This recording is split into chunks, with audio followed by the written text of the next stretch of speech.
Устаз, мен 2002-жылы Поля аренда алып, дыйканчылык кылып жүрүп, бирөөнүн жакшы кетменин уурдап алгам. Ушул күнгө чейин жылда иштетем. Эми өкүнөм. Кайтарып берейин десем, адресин билбейм. Мен кантсем болот дейт.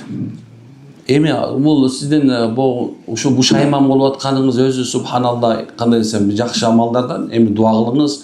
Эми ыргыт видео айта албайм, колдоно бериңиз, субханалла. Анан бир күнү бир мүмкүнчүлүк болгондо балким табылып калар, көрүлүп калар. Мына ошол мезгилде эмне алып коюңуз?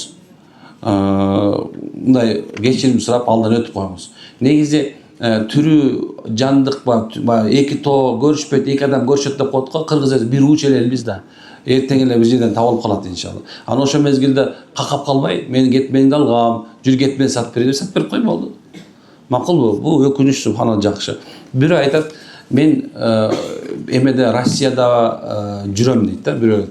Анда бир 5-6 жыл мурун болуп кетти. Анан айтат, устаз, мен ууру болчумун дейт. Галимый ууру болчумун дейт. Ушинтип айтты, жазыптыр да, мен ушундай ууру болчумун деп. Анан эми галимыйын түшүнгөн жокмун экенин. Анан субханалла айтат, ушу айылда мен ойлоп көрсөм дейт, бир 100дөй кой уурдаптырмын дейт. Ошо өрөөнүндө. Анан Алланын каалоосу экен, мен Россияга кеттим дейт. Аяктан бирөөнүн чөнтөгүнөн бир 10 сом ала коем деп, 10 рубль ала коем деп, анан 8 жылга кесилип кеттим дейт. Мен жазамды Алла Таала бияктан эмес, Россиядан берди дейт. Эми ал жерден чыктым дейт. Анан чыккандан кийин Кудай жалгап бир ишим болуп кетти. Эми мен ошо айылдаштардын баарын чогултуп алып туруп, мен силердин коюңарды уурдаган мен болчумун деп айтайын деп атам дейт. Мынакей ар бириңердин коюң. Анан эми ошондон бери койлор туумакта, устаз дейт. Эми мен ошо койлорду көбөйтүп беришим керекпи деп сурайт да. Айтат, сен ошол айылдын ортосунда келип баарын чогултуп, мен баландайдын коюн мен уурдагам, менден кечирип кой деп сурашыңдын өзү эле субханалла ушундай чоң нерсе. Бана сурадым, сен ата энең барбы десем, ооба атам апам бар. Канча дейт, карган үй айылда. Эмне кылдың аларга? Эми кичине үй салып, аны кылып берип койдум. Анда карган ата энең болгон болсо, сен элдин алдына чыгып уурдаганын айтпай эле кой. Тобаңды кыл дагы, анан ошол үйлөргө менден хадия деп ар бирине бирден койду берип кой. Анткенсе эл караган бетин жер каратып, анан ата энеңди кор кылып койбо. Анан жаш болуп турсуң, 16 жаштан баштап 22 жашка чейин ошончо уурдап салыптыр. Карабайсызбы? 16 жашында баштап уурдап. Ошондой кээ бир убакыттарда эми жашыра турган нерсе бар, ачык кыла турган нерсе бар. Макулбу? Шарият десе эле, жок бар эле ондай, ой, момундай кылдым деп айта кала турган нерсе эмес. Анча-мынча кээ бир нерсени ойлонуш керек, макулбу? Кээ бир адамдар азыркы күндөрдө туалетте телефон менен сүйлөшүп отурганына күбө болуп жүрөм. Устаз, эмне үчүн күнөө экенин айтып, даже кыска видео чыгарып койсоңуз дейт. Туалетте отуруп сүйлөшүш күнөө эмес бул? Лахмакчылык просто. Бул күнөө болбойт. Күнөө болушуна мен Куранда айтыш керек да. Туалетте мындай болгон арам деш керек. Ошондо күнөө болот. Буга доказательство керек да. Бирок эми адепке жатпайт, макулбу? Туалеттин ичинде газета окуу, тамеки чегүү, насвай алып алуу, анан жанагында бирөө менен сүйлөшүп алуу, оюн ойноп отуруу. Көп убакыттарда ошо туалетке киргенде Аллахумма инна а'уду бика минал хубс вал хабаит. Я Алла, мен ушул жердин ичинде жашаган, алардай эмеде айтылат экен риваятта, жарганатка окшоп мондай илинип алган ургаач эркек жин бар экен. Ошол экөө качан адам кирип туруп бейгапарлык кылып, баш кийими жок, же ичине сүйлөшүп жанаса, ошол кол салып баспаса калып, аны оорук чаңгылат экен.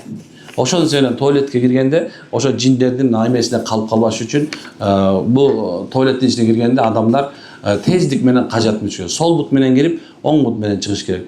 Анан кийин чыкканда адхабани, чыккандан кийин ал жерден чыкканда, я Алла, мени бошоткон, ушума ушундай бир мүмкүнчүлүк берген, тазалаган, сага мактоолор болсун деп шүгүр айтып чыгыш керек. Түшүнүп болдубу? Же болсо да гуфронека, Алла, мен сенден кечирим сураймын деп коюш керек экен. Эмне үчүн? Анткени себеп гуфрон мындай айтканда, мындай кечирим суроо, эмне үчүн туалеттен чыкканда кечирим сурап атабыз? Анткени бир бейгапарлык, бир туура эмес иш кылып алды деп. Түшүнүп атабызбы? Туалеттин ичи бул силерге ибадаткана эмес. Бул субханалла телефонный будка эмес. Ал бир самсакана эмес. Ал жер нажас чыга турган жер. Sen özüңдүн ажасыңды элден мындай жашынып барып алып туруп, эч кимге көрсөтпөй, саксыгыңды бирөө болуп калбасын деп тияк желдечкиси чыгарып, анан кетип барып осветитель чыгарып турган нерсе жер да. Аны ошол жерде анан кандай братан деп отурсаң, не пойдет же. Ассаламу алейкум устаз, биздин бала чакабызда иштерибиз жүрүшпөй жатат. Ушуну кандай кылса болот? Жолдошубуз ачылбай жатат. Эмне себептен? Жолдорубуз ачылбай жатат. Эмне себептен? Эми мындай бар да, карагыла. Ырыскы маселеси ар кимге ар кандай келет экен. Бирөөнө мисалы бир окуя айтып берейин анда. Айтып берейинби окуяны? Айтып берем азыр. Аябай мага жагат. Өзүм ушундай сен металл керди эстеп күлө берем да. Силерге кандай экенин билбейм. Алланын бир Муса деген пайгамбар болгон. Муса каламуллах. Алла менен прямо сүйлөшкөн пайгамбар экен. Өзү бул жанагы эмеде азыр Тасхилил баян деген 2 томдук чоң бир эме бар. Тафсир бар. Илгерки тафсирлерден татар басмасы менен басылган. Түркий мен көчө түркий окуган себебинен, эскиче окуган себебинен ошол китептердин аябай көп ал жерде хикаялар бар. Бул Исраилат эмес, бирок бул нерсе бар. Исраилат болсо айтпайт болчумун. Ошол Муса пайгамбар бир күнү жолдо кетип баратса, караса, баягы дарыянын этегинде кумга бир адам көмүлүп жатыптыр. Кумда экен, баш эле чыгып турат экен. Ой, сен эмне болду десе, айтат экен, кийимим жок, эч нерсем жок. Ошентип көмүлүп жатып алдым. Анан түн ичинде чыгам дагы элдерден калган мусурдан анча-мынча жеп нерсе жейм дептир. Макул. Анан Муса алейхиссалам, я Алла, бул пендеңди ушунчалык кыйнабай берип кой десе, эмне болуптур? Ошол замат Муса пайгамбар Алла менен түз сүйлөшкөн пайгамбар. Дуасы ошол замат кабыл болот экен. Баягы мынтип кыбыраса эле кол бир нерсеге тийиптир. Карасам мындай бир кичинекей бир жылтыраган бир нерсе. Анан түн ичинде эптеп бир нерсе туруп алып, бияны бир нерсени жаап алып, анан баягы зергерге барып, "Бул ташты аласыңбы?" десе, "Жок, мен ала албайм. Өтө кымбат бир таш, мунун мен эч нерсе кыла албайм" дептир. Караңыз. Ала албайм. Аны барып зергерлердин баарынын акчасы жетпейт экен. Барып анан кимде экен ошол жердин акиминин ана казынадан акчасы жете турган болуптур. Ошону сатып алып баягыдан байып кетиптир. Эми ал иш андай эмес. Анан Муса пайгамбар бир нече убакыттан кийин кайра келетсе, караса элдин баары баягы адамды дарыянын жээгинде көмүп жаткан, сүдүрүп алып, сүйрөп алып, баягы эмеге адамдарды ташбаран кылып өлтүрө турган жерге баратыптыр. Муса пайгамбар, токто, эмне болду? Эмнеге мынтип атасыңар? Баягы деп берсең мындай жетти, эми бүгүн мындай болуп атат десе, баягынын арасынан акылдуусу чыгып, Алланын элчиси. Муса, бул кумдун жерине жабылып көмүлүп жаткан бир адам болчу. Анан эле мынакей бүгүн Алла Таалам субханалла буга байлык берип койду. Байлык бергенден кийин бул мындай кылды, биринчи садака кылып жүрдү, ибадаткананы салды, мындай кылды. Ошондон базардын баарын алып бүт барыбызды баш ийдире турган болду. Эми эмне кылган эсирип, акырында субханалла зына кыла баштады. Мына көчө күнү түнү Алланын эмеси менен каалоосу экен дейт. Бирөөнүн күнү зынага барса, күйөөсү кармап калган экен. Анан качам деп күйөөсүн өлтүрүп салган экен. Биздин Таврат закону боюнча киши өлтүргөнгө мынекен канга кан, биз өч алышыбыз керек. Ошо менен ташбаран да кылышыбыз керек. Эмне кылалы деп сот чечти, ташбаранды өлүм жазасына койдук дептир.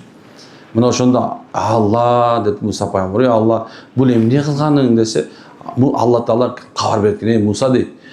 Сен таң калыштуу экенсиң. Муну мен көмүп койдум эле, ушундай болоорун билип туруп. Бирок сен сурадың дейт, ошол себебинен мен берип койгон болчумун дейт да. Мына эмне болду дейт экен да. Көрсө кээ бир адамдар субханекен акчаны 10 сом көтөрүп алат экен. 11 сом болсо көп кетет экен. Бирөө 20 сом көтөрүп алат экен. Кээ 100 сом бир күндө көтөрүп алат экен. Бирөө 1000 сом, 1,5 сом эле табышың керек. Сен 1,5 миң 1 сом болуп калса болбойт сагатчы. Бирөө миллион көтөрүп алат экен, бирөө Аллах ырыскыда адамга мынекен ченеп, сенин кандай экениңди билет. Ошонун жерде чоң Мубарак деген чоң бир аалым өткөн, ошол ушундай деп айтат экен да. Дүйнө акча. Бул адамды бузбайт дейт. Болгону ичинде эмне болсо ошону чыгарып коет деген экен. Түшүнөсүздарбы? Эмне үчүн кыргызда сөз бар? Жаңы байыган адамдан корккула депчи. Анткени жаңы байыган адам өтө опасный болот да. Охо. Курсагы той болгон адамчы, тойгончочу өмүр өтүп кетиши мүмкүн. 3 поколение эгерде байлыгың тура турган болсо, 3-чү поколение канчамынча курсагы ток болушу мүмкүн экен да. О, футболка, жаман футболка кийип коюп эле көчөдө жүрүшү мүмкүн экен да. Бирок жаңылбай аткан адамчы бүт нерсени алгысы келе берет экен. Жаңы эң 26 жылдык машина, элитный үйлөр, 4-5 катын, 5-6 күйөөгө тийгиз келиши мүмкүн керек болсо, одновременно. Ушундай экен да, адам ушун каалоосу толбойт экен да. Чөтасызбы? Эмнени айтып атам муну менен? Эмне үчүн Алла Таала шүгүр кылла, биз көбөйтүп беребиз деген. Байлыктын башы шүгүрдө жатат. Баягынча мен дагы бир сабак айттым эле, эсиңерде бар болуш керек. Ушул жерде уккансыздар. Мына эркектер да, аялдар да угуп алдылар. Мынакей, сен эгерде бир жерде иштеп айлык алып атасыңбы, же бир жерде соода кылып атасыңбы, же бир кандай иш кылып атасың, мына күнүмдүк жашоодо квартираңа жете турганчалык. Мына 45 минимум квартира отурган болсо, однокомнатный, ошого жетип атса, холодильникти толтуруп отурган тамагыңа жетип атса, майда чүйдө кийимиң алып келгенге жетип атсаң, бир жакка барып куда сөкпө тигиндей мындай бир нерсеге жетип аткан акча тыйының бар болсо, сен ишиң алдыга эле жылып аткан адамсың. Болбоон туура эмес иш кылып алба да. Акылыңды иштетпей кредит алып алба. Мага көп киши айтат, устаз, эме кылсаңыз тыйын берип турасызбы? Аны эмне айтасың да, хорошо, кандай эмне болуп атат десең айтат, кредит алдым эле. Эмне алдың десе, үй ремонттогон алдым дейт да. Эмне экен? Акмак менен акмакка эч качан мындай байлык жукпайт. Акылсыз адамга байлык жукпайт. Шутасыздарбы? Кийим алам деп кредит албагыла. Кызды берем, баланы алам деп, күйөөгө тием деп кредит албагыла. Адамдын эмеси шүгүр айт мынакей ушу турган положенияңа. Альхамдулиллах аля кулли хал деген сөз бар. Ар бир акыбалда Аллага шүгүр. Шүгүр айткыла, мына азыр айтышы мүмкүн да, мисалы, кандай кылсам десе, мынакей баарыңар отуруп, мына күйөөсү дагы, балдарың дагы, аялы дагы шүгүр айтып, болгон нерсеге шүгүр айтып турсаң, аны Алла Таала өз казынасынан иншалла байытат. Алла сен көтөрө алганча эле дүйнө берип атат. Сен мындай опа деп секирип ийем деп атып, толук карызга батып калдың. Рамадан чоğacıken son söz var. O emne kılasın? Özünde bolğon men жыргап жаша бербейсиң депчи. Адамдар өзүндө болгон нерсени жыргап жашагысы келбей атат просточу. Мисалы мен ошо шүгүр мынакей. Вроде бар нерсем бар. Азыр мына монумент тип чыгып мактанып ийбейин, слишком өтө айыбай мен ас кеткен ойлоголу, мен деле кийинем. Просто бул 6 жыл болуптур да. Мына таптаза эле турбайбы. А эмне керек Dolce Gabbana? Ошол эле тряпка могу мисалы 500 сомго берген. 50 миң сомго ушундай бир футболка алып не аласың? 50 миң сомго канча футболка кийсе болот, 500 сомдон вай таң өмүрүң жетпей калбайбы? Баягыда бир эмени угуп отурсам, чоң аябай бай эме сүйлөп атат да, анан түшүндүрүп атат да. Кантип байлык чогулттуңуз? Жөнөкөйлүк менен чогулттум дептир. Бай болгон сайын дорогой нерсени алсаң, сен ал бай экениңди билгизбейсиң, акылсыз экениңди билет просточу. Бай болгон сайын адам жөнөкөй болуш керек да. Жөнөкөй кийим, жөнөкөй тамак, кадимгидей эле үй, мындай слишком эменин кереги жок. Акча адамды бактылуу кылбайт, унутпагыла. Акчага ден соолук сатып ала албайсың. Бакыт сатып ала албайсың. Сүйүү сатып ала албайсың. Сатып ала албайсың. Мамиле сатып ала албайсың, субханалла. О, түбөлүктүүлүктү сатып ала албайсың. Ал просто вактылуу гана керек нерсе. Салам алейкум ва рахматуллахи ва баракатуху депти. Башкача жазыптыр эле. Устаз суроом, адам катуу чочуп калса түнү менен кичине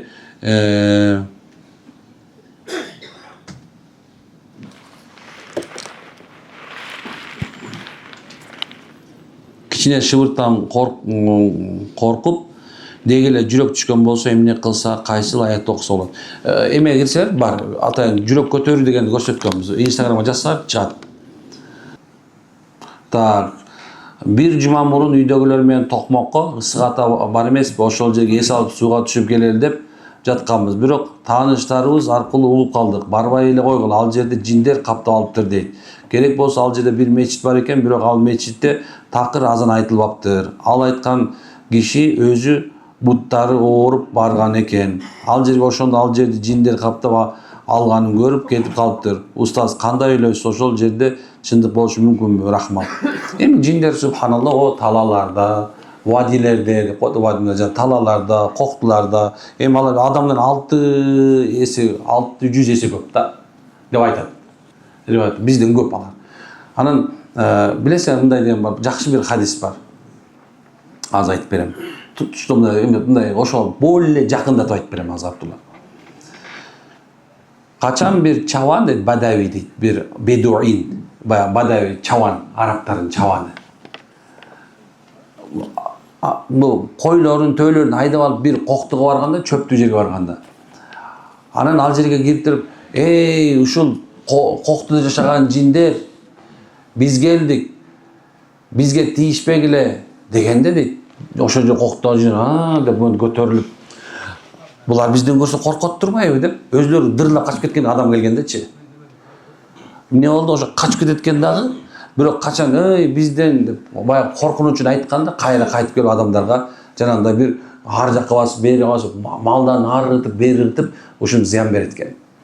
Демек, кайсы нерседен корксоң, мына ошондон жиндерден корко турган болсоңор, субханалла, мен бир тамашалап айттым, "Үч тамга деп коркпой эле кала" деген сөзүм бар.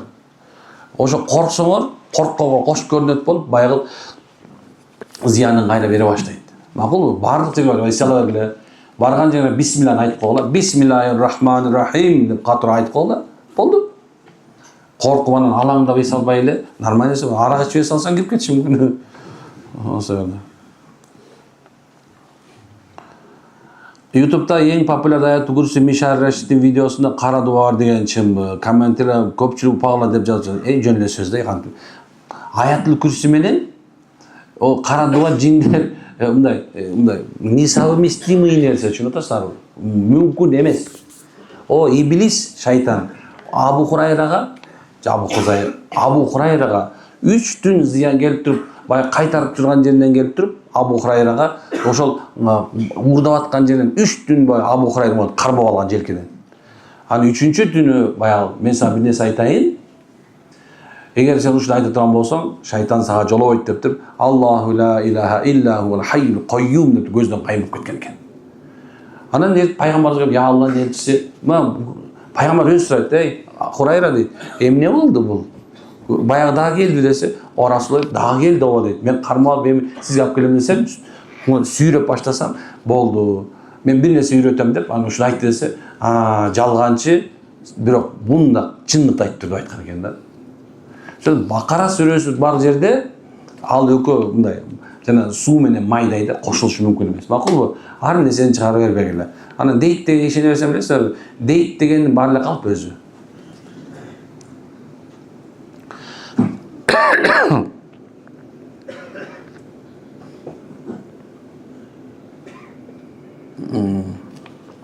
Бул ошо аятлы күрсүнү окуш керек экен, анан кайра дальше. Устаз, кайынатам сахарный диабет менин анан жүрөгүмө 2 жолу стенд койдурган, бирок тамекисин таштай албай жатат. Сиздин дары чөптөрүңүздү берсек болобу? 2 жолу стенд коюп, сахар. Жок, сахарный диабет болсо болбойт. Биздикилер такыр болбойт, бербегиле. Сахарный диабеттери болбойт.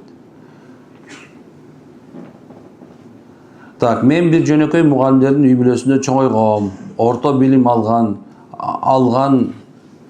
соң аябай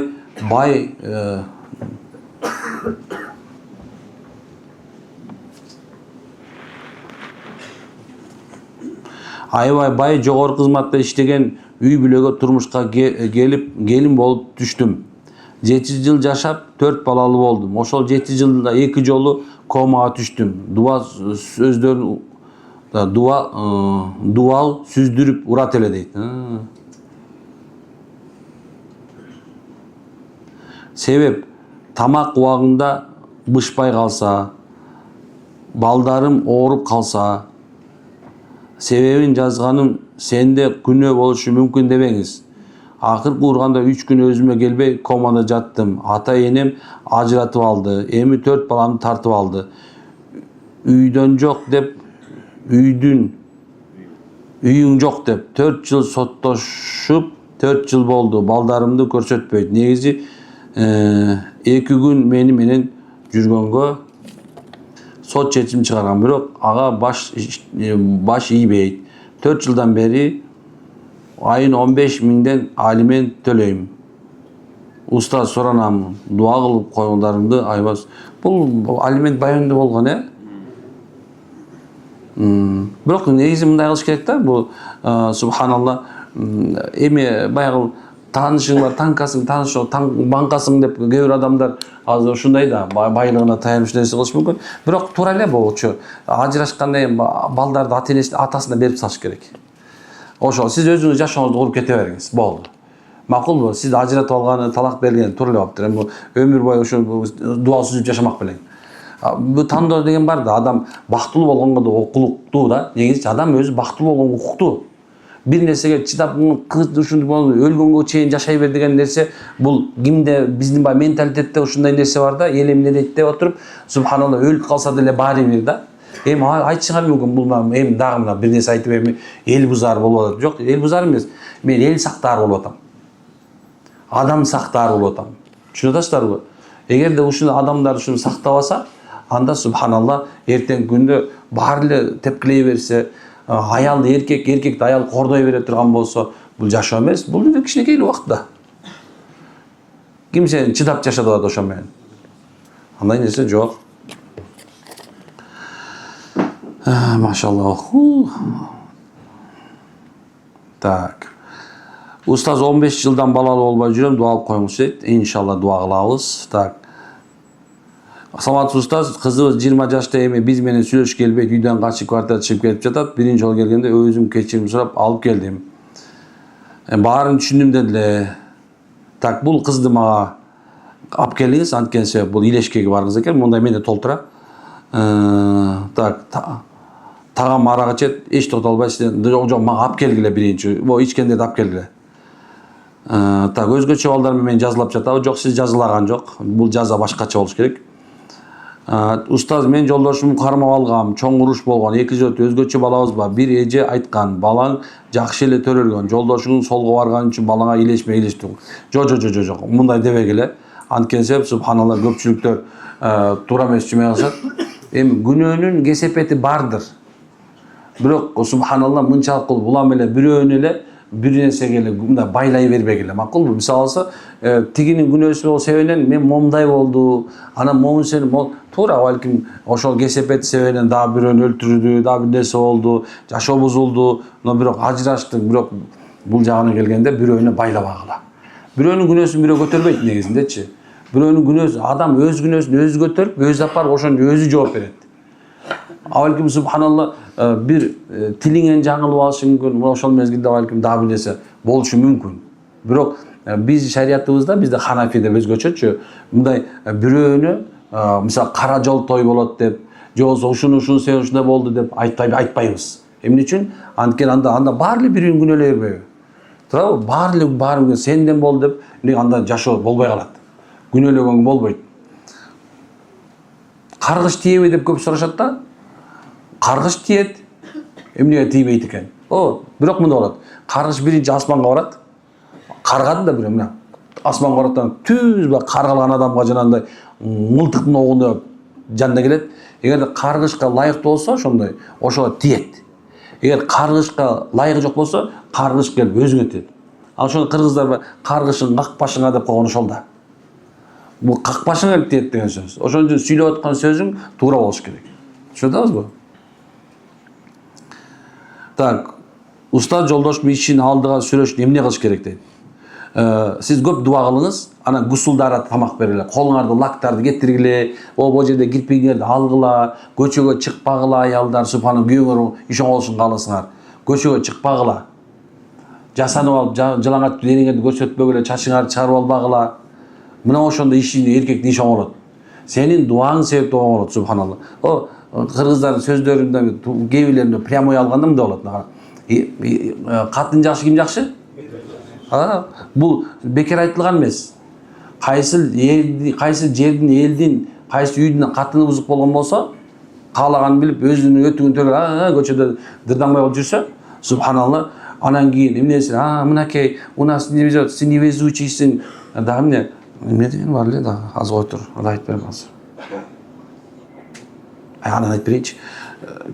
Короче, ушундай бир сөздү айтат эркекке. Тим эле чучугуңа жетип, сынып анан кайра чучугуңду жутуп алган болот да. Неудачник, то есть. Көчөгө ушундай да. Анан независим болом дейсиңер. Кантип независим болот ай? Мен дагы жардам беришим керек. Сен ким суроодо жардам бер депчи. Мен да багышым керек. Эркек эчтеке кыла албайт. Билесиңерби, кимдин эркеги эчтеке кыла албайт. Кимдин аялы кочкор боло алам болсо. Мен табам, мына биз кылабыз десе, жаткызып чыштап кой. Баксын. Эми кээ мен жаманда көрүшүм. Устаз мен байкем туура эмес жолго түшүп кетип, карыздан карызга батып, азыр аябай кыйналып атат. Балдары семьясы бар, кээде балдардын тамак ашына акчасы жок болуп калат. Жол болбой атат. Эмне кылса болот? Тооба кылсын. Көп тооба кылгыла. Мисалы, банкрот болуп иш болбойт абы. Отур, ийла. Я Алла, кечир мени, я Алла, тооба кылдым күнөмө, о Алла деп. Бирок жүрөктөн кылла да. Бир айтат, мен тооба эле кылып атам, кана берген деген ол. Жо, тооба башкача болот. Тооба кылган адамдын жүзү да башкача болот, билесиңерби? Менден көп адамдар акча сурайт. Фонддон жардам кыл, тиндей ал. Мен тип карап турам. Мындай карап. Анан ойлоно ал деп коям.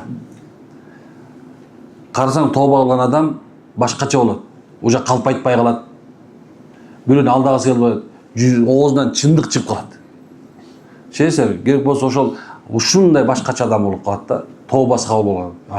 Тообасы кабыл болгон экен деп жакшы ниет кылып коем дагы. Анан мүмкүн болушунча жардам берип коебуз. Бирок айтайын деген нерсем ушул. Көп адамдар тооба десе туура эмес. Истигфар, астагфир, я Алла, кечир мени деп. Мон машина кетет, кечирим сура, эме кыл, үмүтүң үзбө. Акырын болсо бир нерсени жылдыра бер. Мында болсо мына жылдырып кой. Мына алдыга жыла бер. Токтобой эле кой. Бирок тообаңды оозуңан түшүрбө. Кайненемдерде күйөөм кредит алат, кайненем да кредит алат, рассрочкага бирден алышат. Эмне каршымын, мен каршымын, эмне кылсам болот, каршы болуп жүрө бер. Башка сөз сүйлөбө, болду. Күйөөң менен мушташып, кайненең менен чачташып кереги жок. Сен ошол нерседен күнөөң бар, күнөө экенин билесиң, дуа кыл. Болду. Көп үй бүлөлөр бар, бирөө түшүнөт, бирөө түшүнбөйт. Анан кийин уруш кайдан чыгат, ушундан чыгат, акырын ажырашып тынат.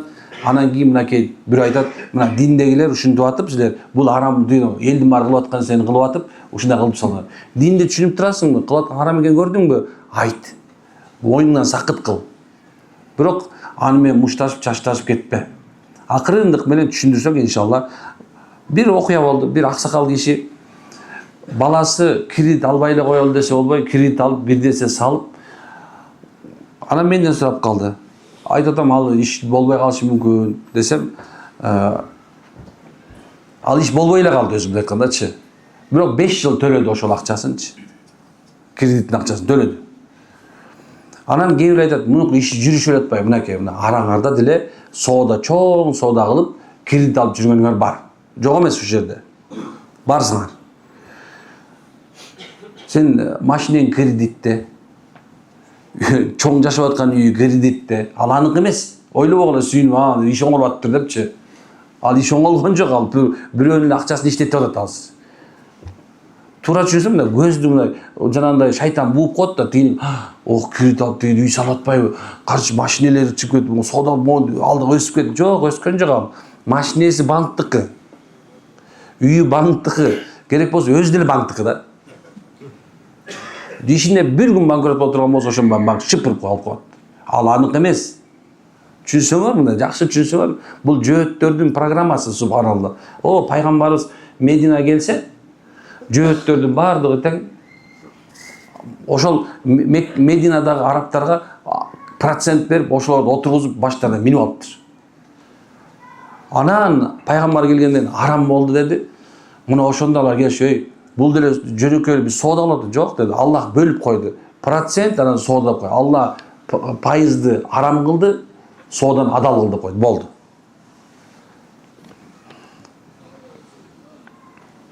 Мас болуп талак айтса аял укпаган жерде талак эсептелеби? Муну акыл дамылага барасың. О, муфтиятта акыл деген чоң дамыла бар. Жоробай деген бар, ошол жерге барып анан укса укпаса деп экөөң туруп ошол жерде. Анткени себеп талак маселеси биздин чечилбейт. Мен жаныма кел, ай ошол мас болуп айткан күйөөң менен. Анан сен укпасаң кантип мага сурай берип атасың?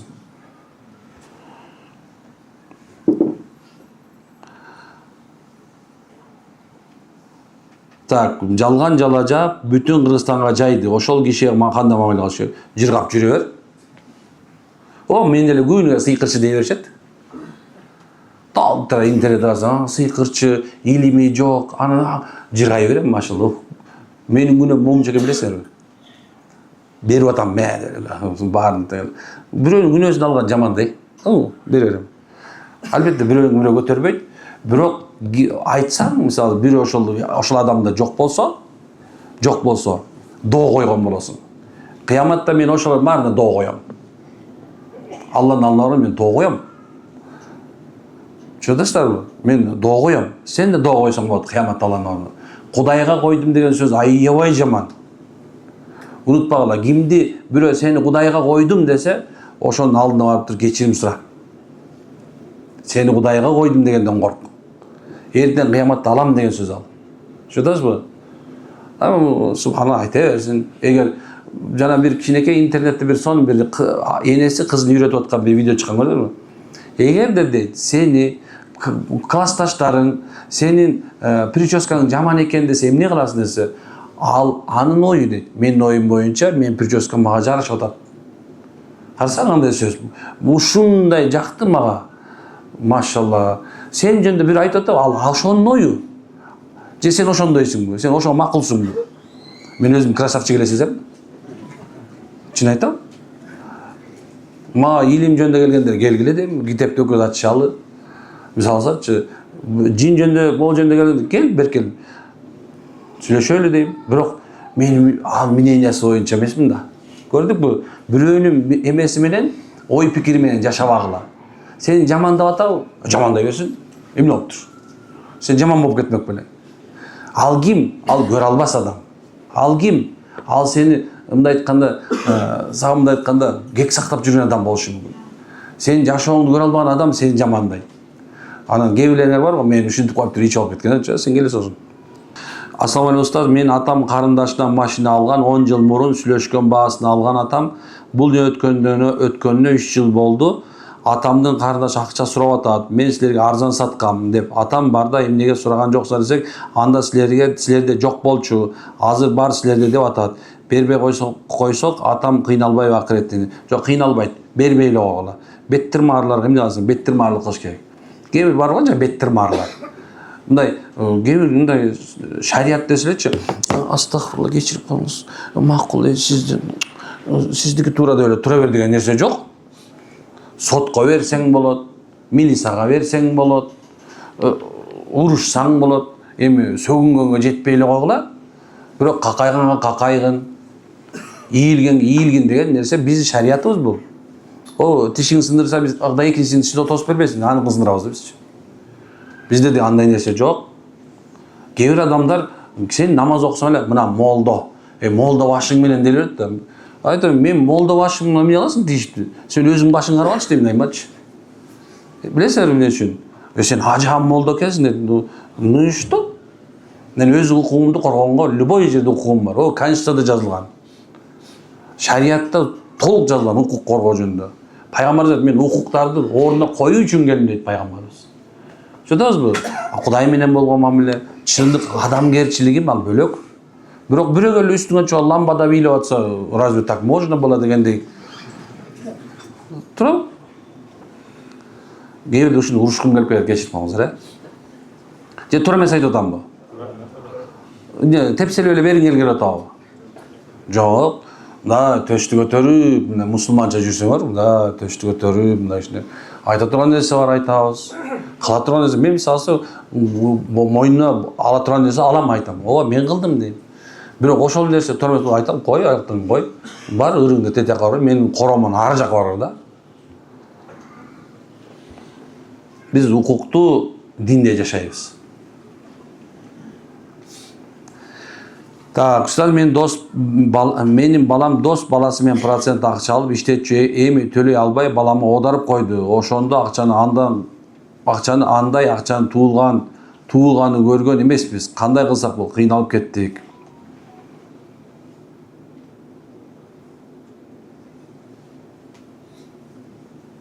Муну чечиш керек экен уже. Муну чечиш керек. Ошо бала менен отуруп чечиш керек. Анан буга деген эме керек. Бизде ол жерде эме жүрбөйбү? Адвокат жүрбөйбү? Ошо адвокатты алып аласыз, укуктук поляга чыгасыз. Макул, бул жерде мен чечип бере албайм уже. Мен айтам бар, казыга бар дейм, сотко бар деп айтам. Сотко барсын, процесс алыптыр, кимге жазылган экен, кандай жазылган экен, ошонун баары ушундай каралат.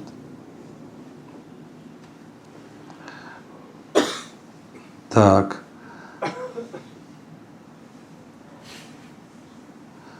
Айтып эле. Шоферлор жөн эле койгула чай. Өзүңөрдү мактатпай. Так, саламатсыз кызым, так, кызым өзү менен сүйлөшөт, канча күндө айгат. Мени үйдө эчтеке жок. Курман айт